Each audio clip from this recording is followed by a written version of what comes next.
देखिएगा, आज ही हमारी वीडियो लास्ट वाली वीडियो के आगे फर्दर कंटिन्यू है। और इसमें हम लोग जैसे फर्स्ट वीडियो में हमने मैट्रिसेस की कुछ प्रॉपर्टीज़ पढ़ ली थी, कुछ फॉर्म्स पढ़ लिए थे, है ना। और कुछ काइंड्स की मैट्रिसेस पढ़ ली थी हमने, उनको उस फॉर्म में कन्वर्ट करना पड़ लिया था, ठीक है ना। तो अब जो सेकंड वाली वीडियो है, जो आज वाली है, तो इसमें हम लोग पढ़ने वाले हैं बहुत इंपॉर्टेंट चीज़ जो हर एग्ज़ाम में आती ही आती है, ठीक है ना। एक्लन फॉर्म हुआ, या किसी मैट्रिक्स की रैंक निकालना हुआ, या फिर मैट्रिक्स का नॉर्मल फॉर्म हुआ, ठीक है ना। अच्छा, अब एक बात और कि देखिए क्या है कि जो एक्लन फॉर्म है और जो मैं बता रहा हूँ, या किसी मैट्रिक्स की रैंक निकालना है, ठीक है ना, वो देखिए इंडिविजुअल क्वेश्चंस भी आ सकते हैं, रैंक निकालने के लिए लगा सकता है, और एक्लन फॉर्म में कन्वर्ट करने के लिए अलग से आ सकता है। और हो सकता है कि सेम क्वेश्चन में वो लिख कर देते हैं कि convert the following matrix into एक्लन form and find its rank, ठीक है ना, ऐसा भी वो लोग दे सकते हैं। तो दोनों तरीके से क्वेश्चन दिया जा सकता है। तो देखिए उससे पहले एक ही छोटा सा क्वेश्चन है जो ये भी समझ लीजिए, इससे आपको याद आ जाएगा कि हम नॉर्मल तरीके से इन्वर्स किसी मैट्रिक्स का कैसे निकाला करते थे, ठीक है ना। तो वो आपको यहाँ पर थोड़ा सा याद आ जाएगा, इस वजह से पहला क्वेश्चन मैंने इसमें ऐड कर दिया है, ठीक है। देखिए हमारे पास एक मैट्रिक्स है, जैसे कि आप देख सकते हैं, क्वेश्चन नंबर 1 है अपना, कि हमारे पास मैट्रिक्स है ए -3 2 -1 0। आपको इस मैट्रिक्स को यूज करते हुए इस एक्सप्रेशन की वैल्यू निकालनी है। आप देख सकते हैं लिखा हुआ है a + 5i + 2a इनवर्स, आपको इसकी वैल्यू निकालनी है, ठीक है। देखिए ए की बात करें, ए हमको पता है क्या है, हमारा ये जो मैट्रिक्स है वो ए है। 5i हमको पता है हमारा आइडेंटिटी मैट्रिक्स होता है, ठीक है ना। आइडेंटिटी मैट्रिक्स में क्या होता था कि 1 0 0 1, 2x2 की बात करें तो, और अगर 3x3 की बात करेंगे तो आपको मिलेगा 1 0 0 0 1 0 और 0 0 1, इस तरीके से मिल जाएगा आपको, ठीक है ना। तो आइडेंटिटी मैट्रिक्स जिसको हम यूनिट मैट्रिक्स भी कहा करते थे, ठीक है। देखिए कुछ बच्चे कई बार कंफ्यूज हो जाते हैं कि यूनिट मैट्रिक्स क्या है, यूनिटरी मैट्रिक्स क्या है। तो यूनिटरी मैट्रिक्स आपको याद होगा, हमने लास्ट वीडियो में बहुत अच्छे से किया था, ठीक है ना। किसी मैट्रिक्स को, किसी कॉम्प्लेक्स मैट्रिक्स को लिया था, उसका कॉम्प्लेक्स कॉन्जुगेट लिया था, उसका ट्रांसपोज लिया था, उन दोनों का प्रोडक्ट अगर आई के बराबर आ जाता है तो उसे कहा जाता है यूनिटरी मैट्रिक्स। और unit matrix is just identity matrix जिसका डिटर्मिनेंट 1 के बराबर होता है। 1 0 0 1, 2x2 की बात करें, 3x3 की बात करें, 1 0 0 0 1 0 0 0 1, you know this very well, okay. चलिए इसके अलावा देखिए एक चीज यहां पर और आपको दिख रही हुई 2 इनवर्स, ये है हमारे पास a + 5i + 2a इनवर्स, ये है। तो देखिए इनवर्स निकालने वाला काम हमारे पास यहाँ पर थोड़ा सा एक्स्ट्रा है जो हमें करना पड़ेगा। तो इनवर्स देख लिए हम पहले कैसे निकालेंगे, ठीक है। देखिए इनवर्स का जो फॉर्मूला रहा करता था हमारा, किसी भी मैट्रिक्स का अगर आप इनवर्स निकालते हैं तो उसका फॉर्मूला होता है adjoint of A upon determinant of A, ठीक है ना। तो मैट्रिक्स का एडजॉइंट निकालना होगा, डिटर्मिनेंट निकालना होगा, डिवीजन करना होगा, तो आपको पता चल जाएगी वैल्यू ए इनवर्स की। ये काम आपको बेसिकली यहाँ पर करना है, ठीक है। तो एडजॉइंट हम लोग कैसे निकालते थे, एडजॉइंट निकलता था, पहले हम निकालते थे माइनस, फिर निकालते थे कोफैक्टर्स, और कोफैक्टर्स का जो ट्रांसपोज होता है उसे उस मैट्रिक्स का एडजॉइंट कहा जाता है। फिर से मैं बोल देता हूँ, किसी मैट्रिक्स का अगर आपको एडजॉइंट फाइंड आउट करना है तो पहले उस मैट्रिक्स के लिए माइनर्स को ऑब्टेन करिए, उसके बाद कोफैक्टर्स को ऑब्टेन करिए, फिर कोफैक्टर्स जो निकल कर आएंगे उसका ट्रांसपोज निकालिए, तो आपको पता चल जाएगा कि उस मैट्रिक्स का एडजॉइंट कितना है, ठीक है। चलिए देखिएगा, जैसे फिर मैं थोड़ा सा जूम कर लेता हूं। हाँ जी, तो देखिए हमारे पास मैट्रिक्स ए जो है वो है -3 2 -1 0। तो पहले हम निकाल लेते हैं इसका। देखिए मैंने पहले डिटर्मिनेंट ऑब्टेन कर लिया, ठीक है ना। फॉर्मूला होता है एडजॉइंट अपॉन डिटर्मिनेंट। तो डिटर्मिनेंट ऑब्टेन किया तो दिस इंटू दिस ऐसा हुआ करता था। तो 0 इंटू -3 तो 0 हो गया, और 0 माइनस -1 इंटू 2 इज -2, तो हो गया 0 + 2, मतलब कि 2 आ गया निकल कर। अब आप माइनस निकालेंगे। देखिए माइनस के लिए फॉर्मूला रहता है M11 M12 M21 M22, मतलब फॉर्मूला क्या बेसिकली ये है। कैसे निकाला करते थे माइनस, देखिए M11 है, तो M11 की बात करें तो इसके लिए योरे हाइड किया, क्या बचेगा हमारे पास, 0 बचेगा, ठीक है ना। इसके बाद M12, ठीक है ना, M12 M11 का मतलब है minus for the first element of the first row. तो M11 इसके लिए ये और ये हाइड करेंगे, ये और ये हाइड करेंगे तो 0 बच जाएगा। समझ पा रहे होंगे मेरे ख्याल से, ये हमारा पहला माइनर हो गया, ठीक है। अब हम M12 की बात करेंगे, मतलब the minor of the second element of first row M12, ये और ये हाइड किया तो बच जाएगा हमारे पास -1, ठीक है। अब M21 इसके लिए ये और ये हाइड करेंगे, 2 बचेगा सिर्फ, ठीक है। उसके बाद M22 इसके लिए ये और ये हाइड करेंगे तो -3 बच जाएगा, ये आगे निकल कर, ठीक है। इसके बाद देखिए हम कोफैक्टर्स निकालेंगे, तो कोफैक्टर्स को हमने इसी तरीके से सिंबल्स जो दिए हैं उनको वो दे दिया C11, C12, C21, C22। C11 की बात करें तो देखिए क्या कैसे निकालते थे, माइनर से कोफैक्टर्स कैसे निकालते थे। देखिए आपको क्या करना होता है, -1 to the power i plus j का मल्टीप्लिकेशन करना होता है माइनर्स में, तो आपको कोफैक्टर्स पता चल जाते हैं। फिर से बात रिपीट कर देता हूं, माइनर्स के अंदर अगर आप -1 to the power i plus j का मल्टीप्लिकेशन करते हैं तो आपको कोफैक्टर्स पता चलते हैं, ठीक है। अच्छा, अब i और j क्या है, जैसे m11 है तो अगर m11 है तो यहाँ पर i भी 1 है और j भी 1 है। अगर m12 है तो यहाँ पर i 1 है और j 2 है। अगर m21 है, m21 तो यहाँ पर i2 है और j1 है। इस तरीके से तो आपको -1 to the power i plus j का मल्टीप्लाई करना होता है माइनर्स के अंदर, तो आपको कोफैक्टर्स पता चल जाते हैं। तो देखिए इसका हम लोग निकालते हैं, तो देखिए यहाँ पर आप किसी का भी मल्टीप्लाई करें जीरो से वो जीरो ही आने वाला है। इसके बारे में बात करते हैं, देखिए m12 है ये, ठीक है, तो i1 है j2 है, तो -1 टू द पावर 1 प्लस 2, तो ये कितना हो गया -1 टू द पावर 3, और -1 टू द पावर 3 का मतलब कितना हुआ -1, तो -1 का आप -1 से मल्टीप्लाई करेंगे तो आपको 1 मिलने वाला है, ठीक है। इसी तरीके से जब आप यहाँ पर देखेंगे तो यहाँ पर आपको मल्टीप्लाई करना होगा -1 टू द पावर 2 प्लस 1 का, तो -1 टू द पावर 2 प्लस 1 मतलब ये हो गया आपके पास -1 टू द पावर 3, और -1 टू द पावर 3 मतलब -1 हो गया, तो -1 का 2 से मल्टीप्लाई करेंगे तो -2 हो गया। इसी तरीके से यहाँ पर आप मल्टीप्लाई करेंगे -1 टू द पावर 2 प्लस 2, तो -1 टू द पावर 2 प्लस 2 तो 4 हो गया, तो -1 टू द पावर 4 मतलब 1 हो जाता है, तो 1 का -3 से मल्टीप्लाई करेंगे तो -3 आ गया। अब देखिए ये कोफैक्टर्स हो गए, ये हो गया आपके कोफैक्टर्स। अब मैंने आपको क्या बताया था, कोफैक्टर्स का ट्रांसपोज। ट्रांसपोज कैसे निकालते हैं हम लोग, रो को कॉलम में लिख दिया करते थे, ठीक है, तो 0 1 ये ऐसे आ जाएगा, -2 -3 ऐसे आ जाएगा। ये आपके पास निकल कर आया है एडजॉइंट ऑफ ए, ठीक है। और इनवर्स निकालने का क्या वे है, क्या तरीका है, adjoint of A upon determinant of A, तो एडजॉइंट ए रहा और ए का डिटर्मिनेंट अभी हमने निकाला था 2 निकल कर आया था, ठीक है। तो हमने क्या करना है यहाँ पर, ए इनवर्स अगर आपको निकालना है तो adjoint of A upon determinant of A, तो एडजॉइंट हमारे पास ये रहा और ए का डिटर्मिनेंट अभी हमने निकाला था जो कि 2 आया था, तो देखिए 2 का यहाँ पर डिवाइड कर दिया, मतलब 1/2 लिख दिया। अब इस 1/2 का देखिए 1/2 का सब में मल्टीप्लाई कर लें, या फिर आप ये कह लें कि आप इस 2 का सब में डिवाइड कर लें। मैट्रिसेस में आप ऐसा बिल्कुल कर सकते हैं, कोई दिक्कत नहीं है। 2 का यहाँ पर डिवाइड करेंगे 0, 2 का यहाँ पर डिवाइड करेंगे तो -2/2, 2 का यहाँ पर डिवाइड करेंगे तो 1/2, और 2 का यहाँ पर डिवाइड करेंगे तो -3/2, तो 0 तो खैर 0 ही हो गया, ये -1 हो गया, ये आपका 1/2 और ये आपका -3/2, ये आपके पास ए इनवर्स निकल कर आया। अब हमें जिस एक्सप्रेशन की वैल्यू निकालनी थी जरा उसके बारे में बात कर लेते हैं, ठीक है। हाँ, तो हमें वैल्यू निकालनी थी, हमारे पास जो था वो देखिए ये था कुछ ऐसा, ये ना a plus 5i plus 2a inverse, ठीक है। तो a मतलब कि ये रहा हमारा -32 -1 0, 5i मतलब 5 इंटू 1 0 0 1 5i, और a इनवर्स अभी हमने निकाला है, ठीक है। तो 2a इनवर्स था तो 2 का और मल्टीप्लिकेशन हो किया, वो ये बात याद रखिएगा। अच्छा, अब देखिए 2 का जब हम मल्टीप्लाई करेंगे तो हर एक एलिमेंट से मल्टीप्लाई करेंगे, तो 2 का 0 से करेंगे 0, 2 का -1 से किया -2, 2 का यहाँ पर किया तो 1, और 2 का यहाँ पर किया तो -3, और ये हमारे पास मैट्रिक्स है, देखिए एज इट इज़ है। 5 का अंदर मल्टीप्लाई कर लेते हैं हर एक टर्म से, 5 का 1 से तो 5, 5 का 0 से तो खैर 0, 5 का 0 से तो 0, 5 का 1 से तो 1।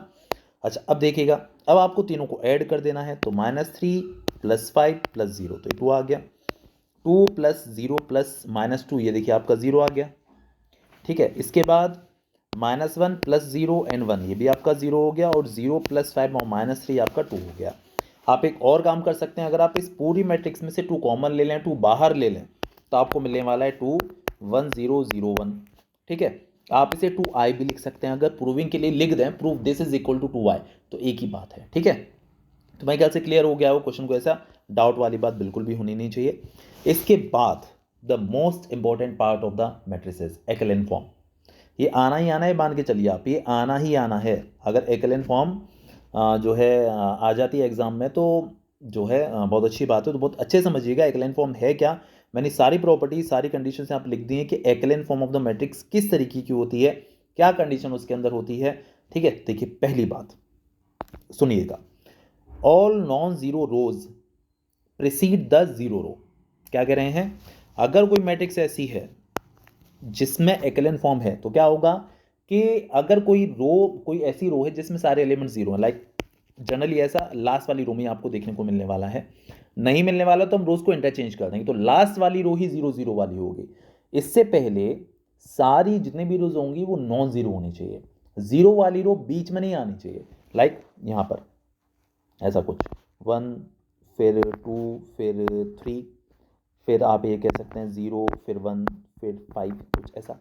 ठीक है ना, तो देखिए ये वाली और ये वाली, ये पहली दो रोज नॉन जीरो है और लास्ट वाली रो जीरो वाली रो है। तो ये देखिए पहला पॉइंट है इसका, all non zero rows precede zero row.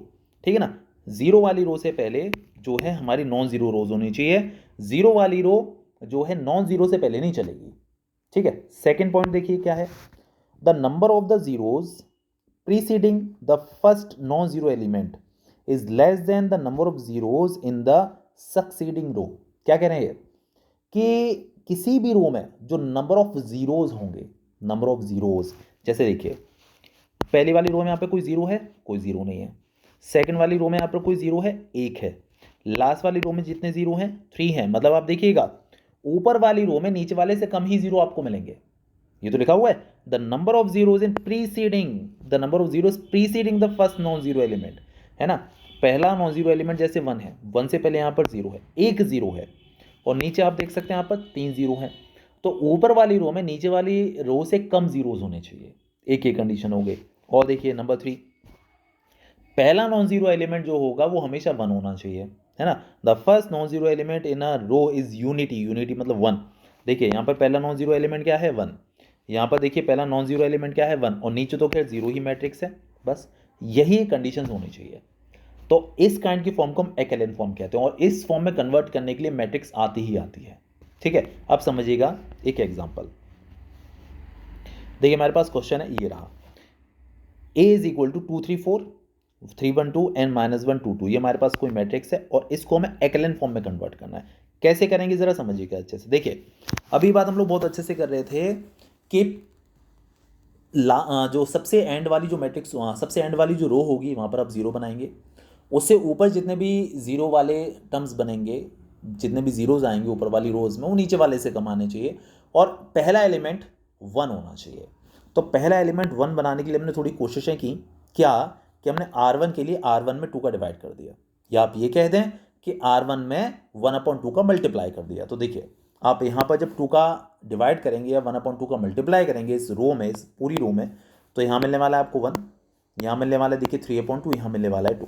ठीक है, बहुत अच्छा काम किया ना, आ गया ना 1, 1 की हमें ज़रूरत थी, पहला नॉन जीरो एलिमेंट जीरो होना, सॉरी नॉन जीरो एलिमेंट 1 होना चाहिए, यूनिटी होनी चाहिए। ठीक है, अच्छा अब देखिएगा, ये देखिए एज इट इज़ लिखी हुई है हमारी रो, और ये जो थर्ड वाली ये भी देखिए एज इट इज़, कोई दिक्कत नहीं है।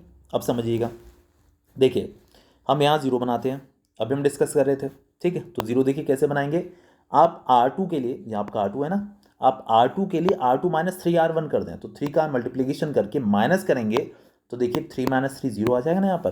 देखिए वही हमने काम किया हुआ है, R2 के लिए R2 - 3R1, तो 3 का फर्स्ट रो में मल्टीप्लाई करके सेकेंड रो से उसको माइनस कर रहे हैं, तो 3 1 ज़ा 3, 3 - 3 जीरो हो गया।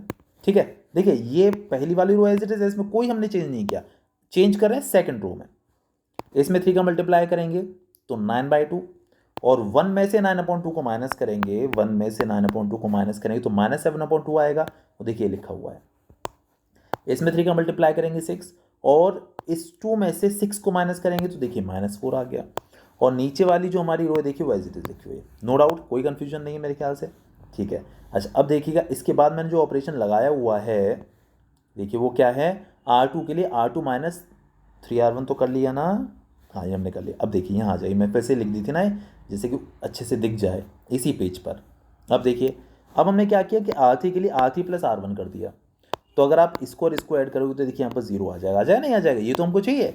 तो R3 के लिए हमने R3 + R1 कर दिया, ये रो एज इट इज आएगी, ये वाली रो एज इट इज आएगी। हम R3 के लिए लिख रहे हैं, we are writing for this R3, तो -1 + 1 0, 3/2 प्लस 2 7/2 2 प्लस 2 4। अब एक काम कर लेते हैं, अब हम R3 के लिए R3 प्लस R2 कर लेते हैं। ऐसा करने से देखिए 0 प्लस 0 0 आ जाएगा, 7/2 माइनस 7/2 ये भी 0 हो गया, और 4 और -4 ये भी ऐड होकर 0 हो गए। और ये तो हमको चाहिए लास्ट वाली रो 0 बनाने की कोशिश हम लोग करते हैं, कोई कंफ्यूजन नहीं है यहाँ तक, ठीक है। तो देखिएगा हमारी first 2 rows as it is हैं, इनमें कोई चेंज हमने नहीं किया हुआ है, ठीक है। लास्ट में 0 आ गया। अच्छा अब देखिए, अभी हमने फॉर्म के बारे में जब डिस्कशन किया था, मैंने क्या बोला था कि पहला नॉन जीरो एलिमेंट 1 होना चाहिए। यहाँ देखिए पहला नॉन जीरो एलिमेंट -7/2 है। अभी 1 कैसे बने, -7/2 है, अगर आप इसमें -2/7 का मल्टीप्लाई कर देंगे तो 7 से 7 कैंसिल, 2 से 2 कैंसिल, -1 × -1 +1। तो बस ये देखिए ये किया। R2 के लिए -2/7 R2, इस R2 में हमने -2/7 का मल्टीप्लाई कर डाला। पहली वाली रो एज इट इज, यहाँ पर -2/7 का मल्टीप्लाई करेंगे 0, यहाँ पर करेंगे तो 1, यहाँ करेंगे तो देखिए 4 × -2/7 अगर आप करेंगे, -4 है सॉरी ये, तो माइनस माइनस प्लस 4 2 8/7 आ गया, आप देख सकते हैं। और लास्ट वाली जो रो है वो देखिए पूरी हुई 0 0 है, ठीक है। अब देखिएगा सारी कंडीशन फॉलो हो रही है, यहाँ 3 0 है, यहाँ पर 1 0 है, और यहाँ पर एक भी 0 नहीं है, ठीक है। तो ऊपर वाली रो में नीचे वाले से कम जीरोज हैं, पहली बात। पहला नॉन जीरो एलिमेंट दोनों में 1 है, दूसरी बात। और तीसरी बात क्या थी जो हमने डिस्कशन किया था, वो ये था कि जो हमारा पहला नॉन जीरो एलिमेंट 0 हो गया था, लास्ट वाली रो में हमारे जीरोज हो गए थे, और जो ऊपर वाली रो है वो नीचे वाले से कम जीरोज कंटेन करती है। तो हमारी सारी कंडीशन सेटिस्फाइड है, तो आप ये कह सकते हैं कि ये जो है हमारा एकलन फॉर्म है, ठीक है। अगर आप इसकी रैंक की बात करें, मैंने यहाँ पर लिखी नहीं क्या, चलिए मैं ये समझा देता हूँ। अगर आप इस मैट्रिक्स की रैंक की बात करें तो देखिए जब एकलन फॉर्म आ जाए तो जितने भी नॉन जीरो रोज आपके पास हैं, देखिए यहाँ पर एक रो तो पूरी 0 हो चुकी है, ये दो ऊपर वाली जो रोज हैं ये नॉन जीरो रोज हैं, तो जितनी भी नॉन जीरो रोज आपको मिल जाएंगी वही उस मैट्रिक्स की रैंक होती है। तो इस मैट्रिक्स की रैंक है आपकी 2। यहाँ पर 2 रोज ऐसे हैं जो कि नॉन जीरो हैं, तो इसीलिए आप कह सकते हैं इस मैट्रिक्स की जो रैंक है वो है आपकी 2, ठीक है। समझ में आ गई होगी बात अच्छे से। एक और देखिए मैंने यहाँ पर थोड़ा सा बड़ा क्वेश्चन लिया हुआ है, convert following matrix into echelon form and find its rank. अब आपको और अच्छे समझ में आ जाएगा, इसको भी एकलन फॉर्म में कन्वर्ट करना है और आपको इसकी रैंक फाइंड आउट करनी है। क्वेश्चन आता ही आता है बेनागा, नागा मतलब लाइक बिना छोड़े, हर मतलब कभी जो स्किप नहीं होता, हर साल आता है निकालने वाला एकलन फॉर्म वाला क्वेश्चन जो होता है वो, ठीक है।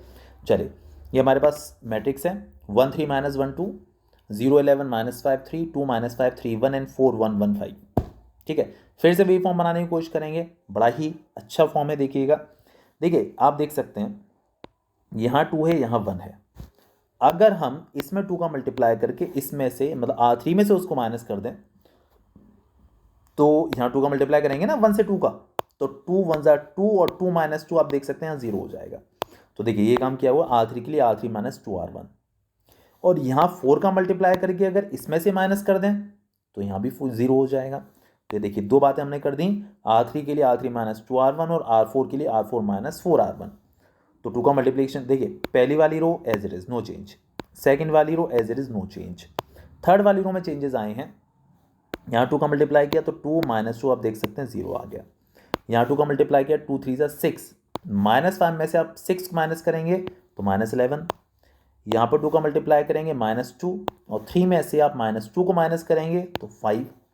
यहाँ 2 का मल्टीप्लाई करेंगे 4, और 1 में से आप 4 को माइनस करेंगे तो आप देख सकते हैं -3, ठीक है। कोई कन्फ्यूजन नहीं है, कोई डाउट नहीं है।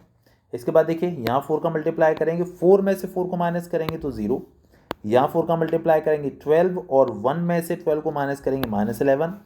यहाँ 4 का मल्टीप्लाई करेंगे -4, और 1 में से -4 को माइनस करेंगे +5।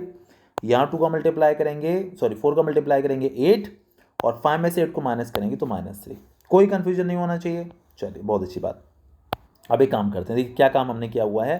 R3 के लिए R3 + R2, R3 के लिए R3 + R2 क्या एडवांटेज मिलेगा, देखिए 0 + 0 0, -11 + 11 0, 5 - 5 0, -3 + 3 0, सारे 0 हो गए। इसके अलावा R4 के लिए R4 + R2, ठीक है। देखिएगा -11 + 11 0, 5 -5 ये देखिए ए बी 0 और -3 + c देखिए ए बी 0। दो रोज ऐसी आ गई जो कि हमारी 0 है, बहुत अच्छी बात। अच्छा अब एक्लेन फॉर्म के लिए देखिए 0 आ गया हमारे, बहुत अच्छी बात है। इसका पहला एलिमेंट 0 आ गया, बहुत अच्छी बात है। आपको यहाँ पर 1 बनाना है, ओबीसी बात है। क्या करना चाहिए, 11 का पूरी रो में डिवाइड कर देना चाहिए, ठीक है। चलिए देखिए क्या हुआ है, 11 का डिवाइड कर दिया सब जगह। आप देख सकते हैं, देखिए इसकी 2 रोज तो 0 आ चुकी हैं, एक्लेन फॉर्म हमारा बन गया। 1 आपको पहला एलिमेंट 1 भी मिल गया, ठीक है। अब ये जो फॉर्म आई है इसमें कितनी रोज ऐसी हैं जो कि नॉन जीरो है, जिसके एलिमेंट 0 नहीं है, 2 हैं। तो आप कह सकते हैं इसकी रैंक 2 है। Rank is equal to number of non zero rows, therefore rank is equal to 2। Rank को कई बार रो से भी रिप्रेजेंट करते हैं, सिंबल रो कहलाता था। तो रो ऑफ दिस मैट्रिक्स यानी कि rank of this matrix is equal to, R से भी लिख देते हैं कई बार रैंक ऑफ द मैट्रिक्स, तो एक ही बात है, कहीं कोई सिंबल मिल जाता है कहीं कोई सिंबल मिल जाता है। तो रैंक इज इक्वल टू 2 निकल कर आ गया। मेरे ख्याल से कोई ऐसा डाउट नहीं होना चाहिए, आपको क्लियर हो गया होगा, ठीक है ना। चलिए नेक्स्ट क्वेश्चन के बारे में बात करेंगे। Normal form of a matrix, किसी मैट्रिक्स का नॉर्मल फॉर्म, इसको एक और भी नाम से बोला जाता है, इसे कोनोनिकल फॉर्म भी कहा जाता है, ठीक है ना। कई बार बोल देते हैं, वैसे जनरली ये नाम नहीं दिया जाता, तो नॉर्मल फॉर्म ही दिया जाता है। तो अब ये बात आ जाती है किसी मैट्रिक्स का नॉर्मल फॉर्म क्या होता है और कैसे आप किसी मैट्रिक्स को उस फॉर्म में कन्वर्ट कर सकते हैं। और अच्छा एक बात और, देखिए एक्लेन फॉर्म से भी हम रैंक निकाल सकते हैं और नॉर्मल फॉर्म से भी हम रैंक निकाल सकते हैं, बात याद रखिएगा, ठीक है। तो देखिए नॉर्मल फॉर्म में क्या रहेगा, किस तरीके से क्या जो है फॉर्मेशन रहेगी, किस तरीके से किस किस काइंड की आपके नॉर्मल फॉर्म हो सकते हैं।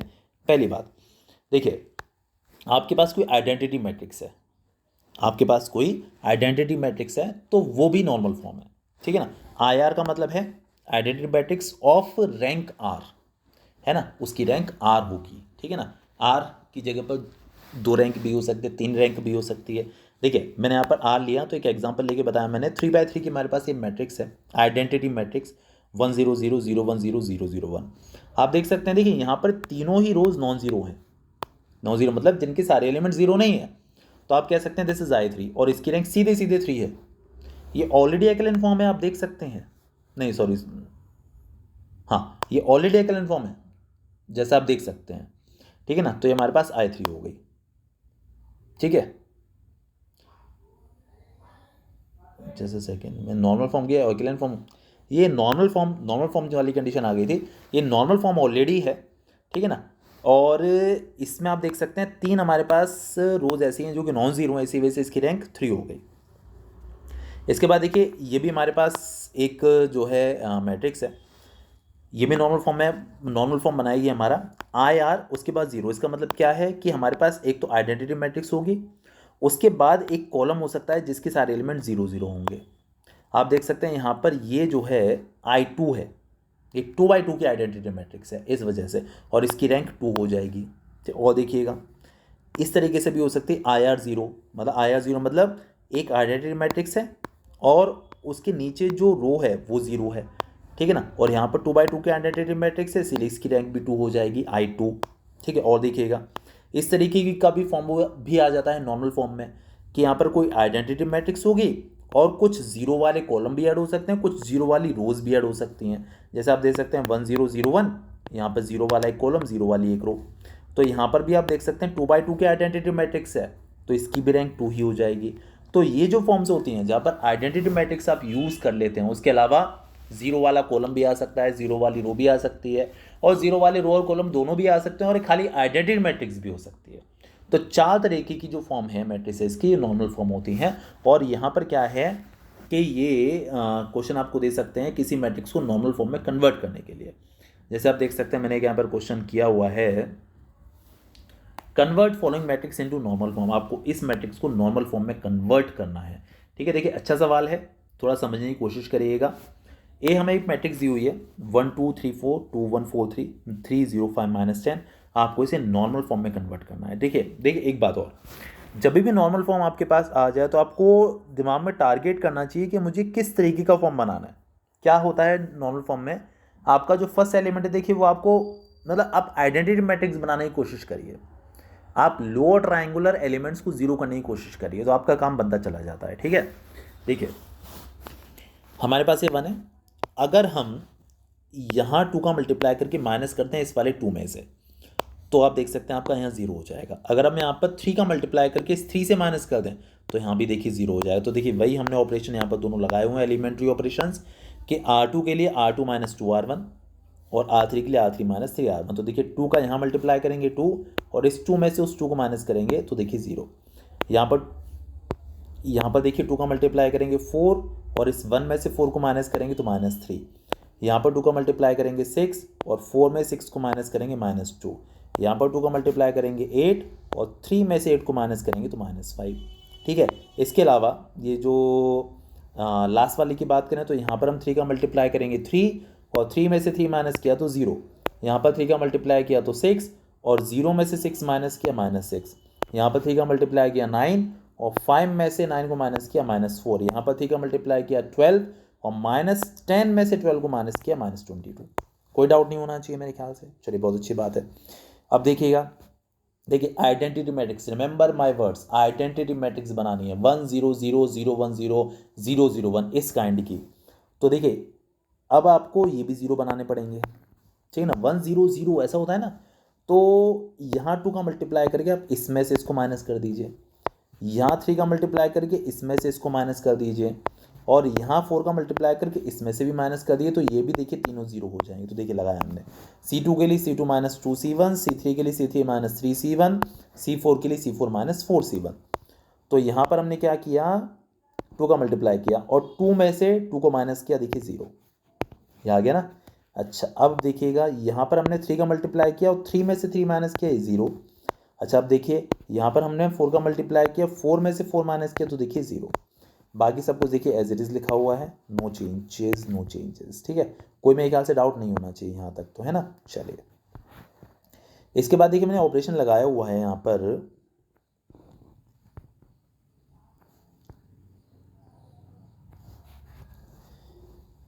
R3 के लिए R3 माइनस 2R2। ऐसा क्यों किया देखिए समझिएगा। अगर आप यहाँ पर 2 का मल्टीप्लाई करेंगे और -6 से इसको माइनस कर देंगे तो देखिए 0 हो जाएगा। यहाँ पर 2 का मल्टीप्लाई करेंगे -4 और इसमें से माइनस कर देंगे तो 0 हो जाएगा। यहाँ पर 2 का देखिए यहाँ नहीं होगा ऑल दो, पर कुछ तो 0 हो ही जाएंगे। तो देखिए वही हमने काम किया हुआ है। ये वाली पहली रो हमारी एज इट इज़ लिखी, आप देख सकते हैं यहाँ पर।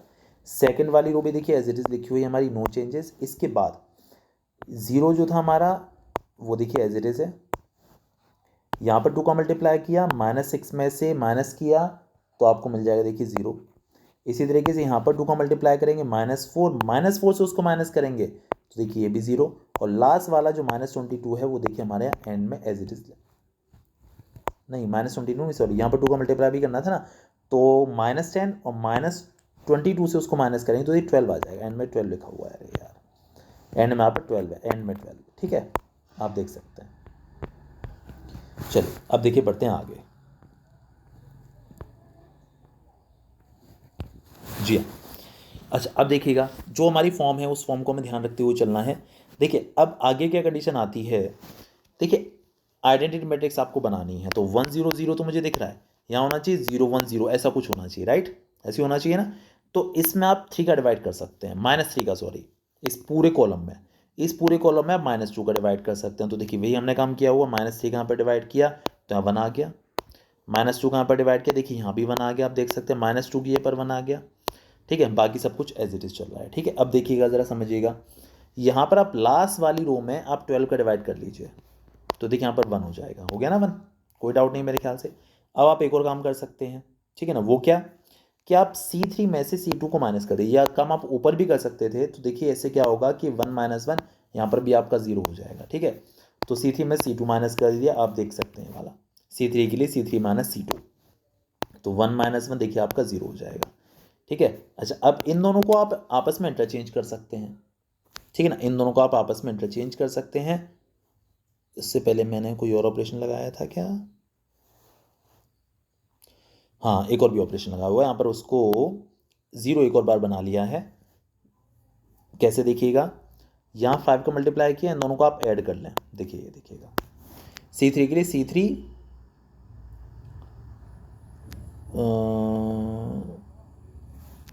कौन सा वाला स्टेप को छूट गया है क्या फिर से, ये तो मैं लिख चुका, ये तो हो गया पहले ही। अब यहाँ पर आ गया, हाँ ये है, देखिएगा ये वो लास्ट वाला स्टेप है। हाँ जी, अब देखिएगा R2 के लिए R2 + 5 R3, क्या किया मैंने कि R2 के लिए R2 + 5R3, यहाँ पर आप 5 का मल्टीप्लाई करके इसमें ऐड करेंगे तो यहाँ पर 0 हो जाएगा। ठीक है, देखिएगा, तो ये पूरा रो एज इट इज़ है। यहाँ पर आप 5 का मल्टीप्लाई करके दोनों को ऐड करेंगे तो ये भी 0 हो गया, और ये देखिए आपके पास रो एज इट इज़ है। ठीक है, अब आप इन दोनों रोज़ को आपस में इंटरचेंज कर दीजिए, तो 1 0 0 0 1 0 एंड 0 0 1 यहाँ आ गया, और लास्ट में जो 0 0 0 वो देखिए एज इट इज़ लिखा हुआ है। अब आप देख सकते हैं कि यहाँ पर आपकी आइडेंटिटी मैट्रिक्स बन गई ना, I3, और ये आपका 0 0 0 है। ठीक है ना, तो नॉर्मल फॉर्म आ गया I3 एंड 0। ठीक है, ऐसे लिख देते हैं हम इसको, देखिए I3 और ये 0 ऐसे एक बार लिख दिया जाता है। ठीक है, और आप देख सकते हैं यहाँ पर 3/3 की आइडेंटिटी मैट्रिक्स बनी है, इस वजह से इसकी जो रैंक है वो आपकी 3 हो गई। ठीक है, मेरे ख्याल से कि इसमें कोई डाउट वगैरह नहीं होना चाहिए, सवाल आपको अच्छे से क्लियर हो गया होगा। इसके बाद देखिएगा अगला क्वेश्चन। ठीक है, नॉर्मल फॉर्म का मैंने एक और क्वेश्चन किया हुआ है, ये भी समझने की कोशिश करिएगा। देखिए क्या स्टेट कर रहा है,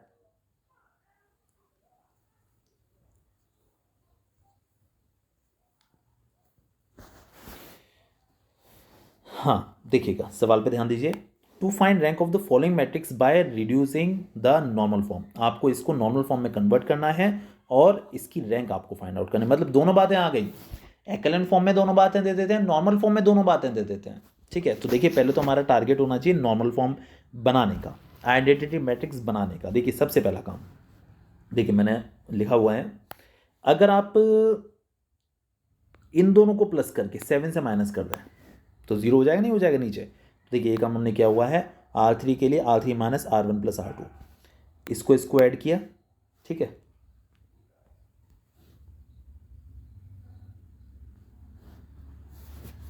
तो 3 + 4 हो गया 7, और 7 में से उसको माइनस करेंगे तो 0। ठीक है, 2 + 2 हो गया 4, 4 में से 4 माइनस किया 0।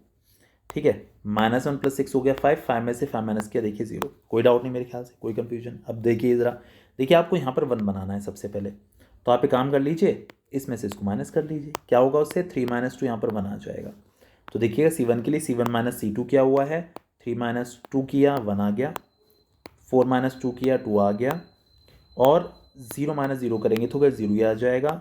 ये पूरा कॉलम एज इट इज़ है, ये पूरा कॉलम एज इट इज़ है। ठीक है, अब देखिए जो फॉर्म बनाना है उसको फोकस करते हुए। ठीक है, देखिए यहाँ पर इस पूरी रो में 2 का डिवाइड हो रहा था, R2 के लिए 1/2 R2। ठीक है, तो देखिए यहाँ 1 हो जाएगा, यहाँ 1 हो जाएगा, 3 हो जाएगा। ठीक है, चलिए ये लिखा हुआ है।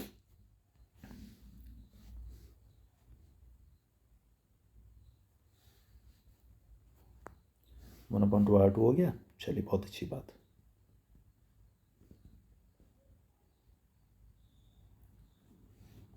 अब देखिएगा, देखिए अब हमने क्या किया कि R2 के लिए R2 - R1 कर दी। आइडेंटिटी मैट्रिक्स को आपको फॉलो करना है, तो 1 यहाँ पर हो गया, 0 होना चाहिए, तो यहाँ 0 आने के लिए 1 में से इसको माइनस कर देना चाहिए।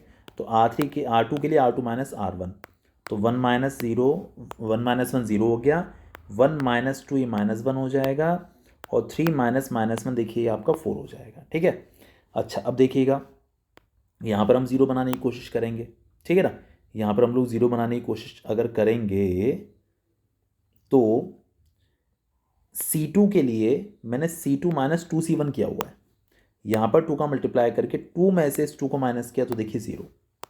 यहाँ 2 का मल्टीप्लाई करके कोई फर्क तो पड़ने नहीं वाला, तो ये -1 ही आ जाएगा, और ये लास्ट में तो खैर 0 ही आ जाएगा। ठीक है, इसके अलावा C3 के लिए C3 + C1 कर दिया, तो -1 एंड 1 ये देखिए आपका 0 हो गया, 4 + 0 ये आपका 4 ही रहने वाला है, और 0 + 0 तो खैर 0 है ही, कोई डाउट नहीं यहाँ तक। चलिए इसके बाद देखिएगा आप एक काम और कर सकते हैं, वो काम है कि इसमें 4 का मल्टीप्लाई करके इन दोनों को ऐड कर सकते हैं आप। ठीक है, देखिए C3 के लिए C3 + 4C2, 4 का मल्टीप्लाई करेंगे तो यहाँ 4 का मल्टीप्लाई करें 0 से ऐड करेंगे तो 0, यहाँ 4 का मल्टीप्लाई करेंगे तो -4 + 4 ये देखिए 0, और 0 + 0 तो खैर 0 है ही। आप इसे -1 का डिवाइड कर सकते हैं, मल्टीप्लाई कर सकते हैं, कुछ भी कह लें। ठीक है, तो देखिए 1 0 0 1 हो जाएगा, ये 0 0 और 0 0 0 लास्ट वाले जीरोज हैं।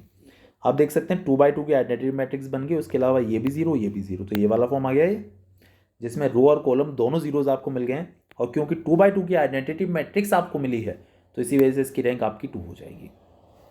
ठीक है, तो मेरे ख्याल से इस क्वेश्चन में भी कोई डाउट नहीं होना चाहिए। इसके बाद देखिए एक क्वेश्चन और है मैंने यहाँ पर किया हुआ है, और इस मैट्रिक्स की एक्लेन फॉर्म में कन्वर्ट करके इस मैट्रिक्स की हमने रैंक निकाली है। ठीक है, तो देखिए ये सवाल भी समझिएगा ज़रा, देखिए क्या स्टेट कर रहा है। अच्छा, यहाँ थोड़ी सी बड़ी मैट्रिक्स मैंने ले ली है समझाने के लिए, 4x4 है ये। ठीक है, और यहाँ पर हम एक्लेन फॉर्म बनाने की कोशिश करेंगे। तो देखिएगा हमारे पास क्वेश्चन हो गया। देखिए सबसे पहली बात आ जाती है कि आपका पहला एलिमेंट 1 होना चाहिए। तो मैं क्या किया कि R2 को और R1 को आपस में इंटरचेंज कर लिया, R2 और R1 को इंटरचेंज कर लिया। तो ये 1 2 -3 -1 ऊपर आ गया ये रहा, और -2 -1 3 -1 देखिए ये आप देख सकते हैं नीचे आ गया। ठीक है, इस तरीके से हमने लिख लिया। अब आप क्या करें, इसमें 2 का मल्टीप्लाई करके इसमें ऐड करें तो देखिए यहाँ 0 हो जाएगा। वही फॉर्म बनाना है। ठीक है, तो R2 के लिए R2 + 2R1 कर लिया। अच्छा, अब देखिए इसमें से इसको सीधे सीधे माइनस कर दें तो यहाँ 0 हो जाएगा। आप देख सकते हैं 1 - 1 0। तो R2 के लिए R2 + 2R1 और R3 के लिए R3 - R1। तो यहाँ 2 का मल्टीप्लाई करके -2 से प्लस करेंगे तो देखिए 0 आ जाएगा। यहाँ 2 का मल्टीप्लाई करेंगे 4 और -1 से 4 प्लस करेंगे तो 3। यहाँ 2 का मल्टीप्लाई करेंगे -6 और 3 से -6 को आप प्लस करेंगे तो -3। यहाँ पर 2 का मल्टीप्लाई करेंगे -2 और -1 -2, तो आप देख सकते हैं -3 हो गया। ठीक है, ये 1 0 0, इसके लिए मुझे क्या करना था, इसमें से मैं इसको माइनस कर रहा था, है ना। तो देखिएगा ज़रा, 1 में से 1 माइनस किया, देखिए 0 0 -2 -2 1 -3, तो प्लस हो जाएगा, 4 हो गया। और ये आपका 1 और -2 तो प्लस हो गया, 2 हो जाएगा। और लास्ट वाली रो देखिए आपकी एज इट इज़ लिखी हुई है। तो मेरे ख्याल से कोई सा डाउट यहाँ तक नहीं रहा होगा। ठीक है, इसके बाद देखिए हमने क्या किया हुआ है। इसके बाद मैंने किया हुआ है यहाँ पर इस वाली रो में 3 का मल्टीप्लाई करके अगर इसमें से, मतलब इस रो में से इसको माइनस कर दें, देखिए ये मैंने किया हुआ है। R3 के लिए 3R3 - R2, यहाँ 3 का मल्टीप्लाई किया 3, और 3 में से इस 3 को माइनस किया, देखिए 0। यहाँ 3 का मल्टीप्लाई किया 3 में से -3 को माइनस करेंगे तो 6। यहाँ 3 का मल्टीप्लाई करेंगे -3, और -3 में से -3 को माइनस करेंगे तो 0। ये हो गया। ठीक है, यहाँ तक मेरे ख्याल से कोई ऐसा डाउट शाउट अब नहीं होना चाहिए।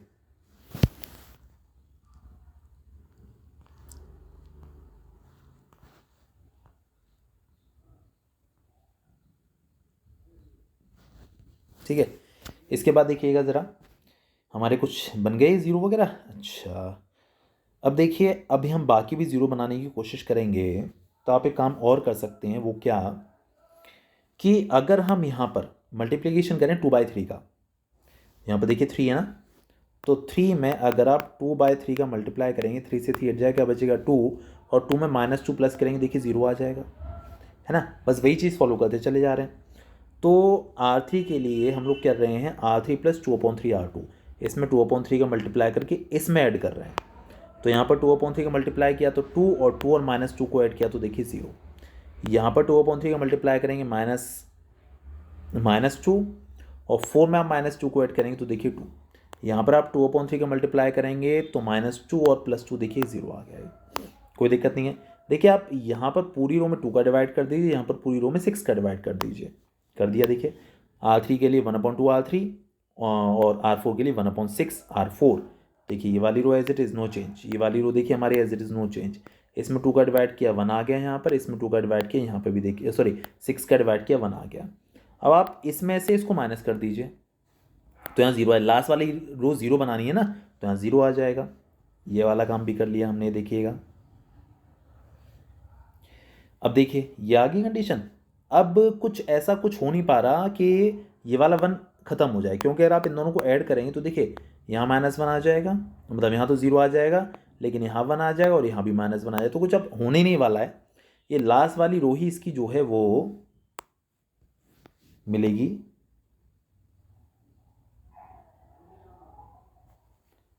माइनस कर लिया था, ये देखिए माइनस कर लिया था यहाँ पर।